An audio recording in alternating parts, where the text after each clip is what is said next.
What do you guys think about Trump calling Raffensperger, the Secretary of State of Georgia, and saying, I need you to find X amount of votes? It was like 12,000 votes. What's wrong with that? It's free world, ain't it? Isn't it a free world? It's a free world, but that in totality with his efforts to replace the electors in Georgia, it kind of comes off like he's trying to steal the election. Was fraudulent or not? Do you think it was legal? Wait, do I think the election was legal? Yeah, I think 2020. You really do. Act is a communist pig from Europe. Yeah. So keep your mouth shut and live the way our founding forefathers lived. 200 million people who will be voting for President Trump in the next election because President Trump, he show everything and he don't do nothing bad. President Trump shows everything? Yeah. Like the documents that he showed other people that he wasn't supposed to? Yeah. Yeah. Adam Mockler attempted to get some clarity about why the Republican Party simply ignores the obvious criminal activity that the former president engaged in. Now, apparently it's a free world to call a Secretary of State and ask for fake votes to go along with your fake electors. But there are disproven conspiracies about supposed lib workers adding votes doesn't seem to fall under that free world principle. They illustrate their desire for a two-tier justice system that lets Trump do anything he wants. He illustrated it here when excusing Trump stealing those classified documents and continuously hiding them when authorities came to get them back. You mean like the documents that the federal agents went into Mar-a-Lago and threw it all out on the floor? When everything was locked up, do you think President Trump would do that? Like Biden would throw his in a doggone garage behind a Corvette? Well, Biden wouldn't, but Trump would. Trump would.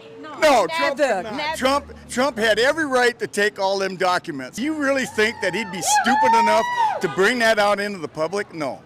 Yeah, I do. No. Those pictures of the documents in his bathroom, you think the picture was planted? In the ones in Mar-a-Lago? Yeah. Well, because I don't watch the media anymore. I don't know about that. Their entire belief system is based on what Trump told them he would or wouldn't do. And when evidence shows what he did, their blind support won't allow them to even look at it. To them, Trump is above appropriate handling of classified documents. He's above election laws. And apparently, he's above the upcoming ruling from the Supreme Court, who will decide his fate over states attempting to remove him from their ballot. And damn it, they better do what this random lady says. This particular Secretary of State in Maine clearly has not been treated for the derangement syndrome that a lot of people on the left are still suffering from. And also maybe, and I'm joking, just to be clear, has a delusional syndrome about seeing herself as a single Supreme Court justice who can just decide as an individual what Section 3 stands for. But in terms of the Supreme Court, it better be a 9-0 ruling. Exactly. It better be 9-0, because if any of those justices vote to remove Trump from the ballot, they do not deserve to sit on that bench. They do not deserve to adjudicate traffic violations. They don't deserve to sit on a park bench if they go the wrong way on this. So, while Donald Trump throws his latest tantrum over potentially bad news, the other GOP candidates should be looking for an opening. But his angry supporters have such a tight grip on the entire party that they're still rooting for him while also running against him. Nikki Haley somehow thinks running on the Pardoning Trump platform will get her over the top. I would pardon Trump if he is found guilty. A leader needs to think about what's in the best interest of the country.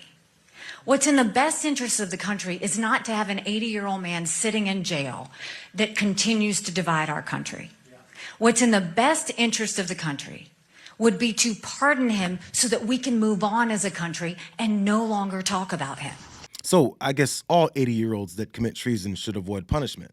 You know, because nothing brings unity in America like telling every American that President Haley is afraid of punishing convicted federal criminals, just as long as they're Republicans.